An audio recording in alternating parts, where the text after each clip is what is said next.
আসসালামু আলাইকুম। বাংলাদেশ বেতার গোপালগঞ্জ। খবর পড়ছি ইন্তেজার আলম শুভ। শরীয়তপুরে সরকারের উন্নয়ন কর্মকাণ্ডের জন্য ভূমি অধিগ্রহণজনিত 7,68,00,000 টাকার ক্ষতিপূরণের চেক প্রদান করা হয়েছে। গতকাল সকালে জেলা প্রশাসক তাহসিলা বেগম প্রধান অতিথি হিসাবে ৩২ জন ক্ষতিগ্রস্ত জমির মালিকদের মাঝে এ সকল চেক বিতরণ করেন। এ সময় অতিরিক্ত জেলা প্রশাসক রাজস্ব মোহাম্মদ মাসুদুল আলম সহ সংশ্লিষ্ট কর্মকর্তাগণ উপস্থিত ছিলেন। শরীয়তপুর সদর, ভেদরগঞ্জ ও ডামুডা উপজেলায় অবৈধ বালি উত্তোলন ও অন্যান্য অপরাধ দমনে পৃথক মোবাইল কোর্ট পরিচালনা করা হয়েছে। গতকাল সদর উপজেলা নির্বাহী কর্মকর্তা ইলোরা ইয়াসমিন বুড়িরহাট খালে অভিযান চালিয়ে অবৈধ বাল্ক শেডের মাধ্যমে বালু সরবরাহের অপরাধে এক ব্যক্তিকে 50,000 টাকা অর্থদণ্ড প্রদান করেন। এদিকে ভেদরগঞ্জ উপজেলা নির্বাহী কর্মকর্তা মোহাম্মদ আবু আবদুল্লাহ খান চর কুবারিয়া ও আরশিনগর ইউনিয়নে অভিযান চালিয়ে একটি অবৈধ ড্রেজার জব্দ করেন। এছাড়া ডামুডা উপজেলায় কৃষি জমি থেকে বালু উত্তোলনের অভিযোগে অভিযুক্তদের বিরুদ্ধে নিয়মিত মামলা দায়েরের জন্য ওসি ডামুডাকে নির্দেশ দেন ভ্রাম্যমাণ আদালতের বিচারক উপজেলা নির্বাহী কর্মকর্তা মোহাম্মদ আব্দুল কাইয়ুম খান। জাতীয় ভোক্তা অধিকার সংরক্ষণ অধিদপ্তর একটি ভ্রাম্যমাণ আদালত গতকাল শরীয়তপুরের নড়িয়া উপজেলায় অভিযান চালিয়েছে। এ সময় সিলিন্ডার গ্যাসের প্রতিশ্রুত সেবা না দেওয়ার দায়ে একটি প্রতিষ্ঠানের মালিককে 10,000 টাকা জরিমানা করা হয়। জাতীয় ভোক্তা অধিকার সংরক্ষণ অধিদপ্তরের শরীয়তপুর জেলা শাখার সহকারী পরিচালক জান্নাতুল ফেরদাউস এ অভিযান পরিচালনা করেন। এ সময় জেলা নিরাপদ খাদ্য কর্মকর্তা ও পরিবেশ অধিদপ্তরের সহকারী পরিচালক উপস্থিত ছিলেন।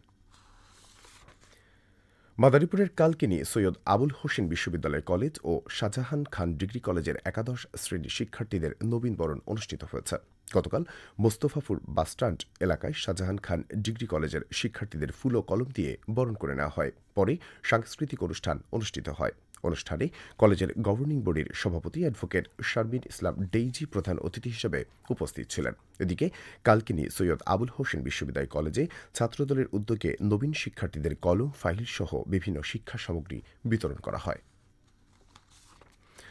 মাদারীপুরের কালকিনিতে একটি ভবনে অগ্নিকাণ্ডের ঘটনা ঘটেছে।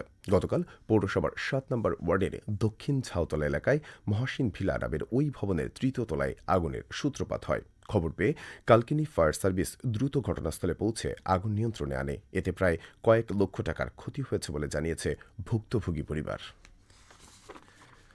মাদারীপুরে মাদক বিরোধী অভিযানে ২০০ পিচ ইয়াবাসহ ২ জনকে আটক করেছে পুলিশ। গতকাল সন্ধ্যায় রাজুর উপজেলার বাজিতপুর এলাকায় অভিযান চালিয়ে তাদের আটক করা হয়। পুলিশ জানায়, আটককৃতদের কাছ থেকে ইয়াবার পাশাপাশি মাদক কারবারের সঙ্গে সংশ্লিষ্ট গুরুত্বপূর্ণ তথ্য পাওয়া গিয়েছে। এবারে কৃষি সংবাদ।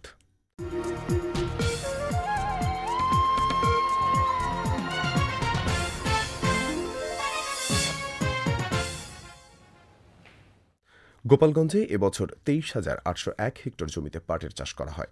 এসব জমি থেকে কৃষকেরা ৪৫,৬০২ মেট্রিক টন পাট উৎপাদন করতে পারবে বলে আশা করছে জেলা কৃষি সম্প্রসারণ অধিদপ্তর। এদিকে আবহাওয়া অনুকূলে থাকায় পাটের চাষ ভালো হয়েছে বলে জানায় কৃষি বিভাগ। খেলার খবর, হ্যান্ডবল।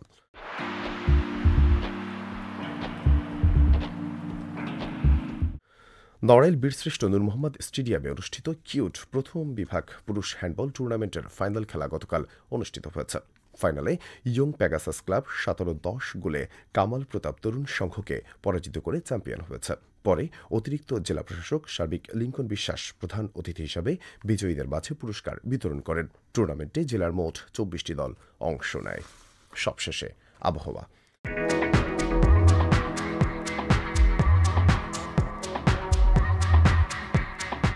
আজ বেলা ১টা পর্যন্ত আবহাওয়ার পূর্বাভাসে বলা হয়েছে, দেশের অভ্যন্তরীণ নদীবন্দরসমূহের জন্য কোনো সতর্কবার্তা নেই এবং কোনো সংকেত দেখাতে হবে না।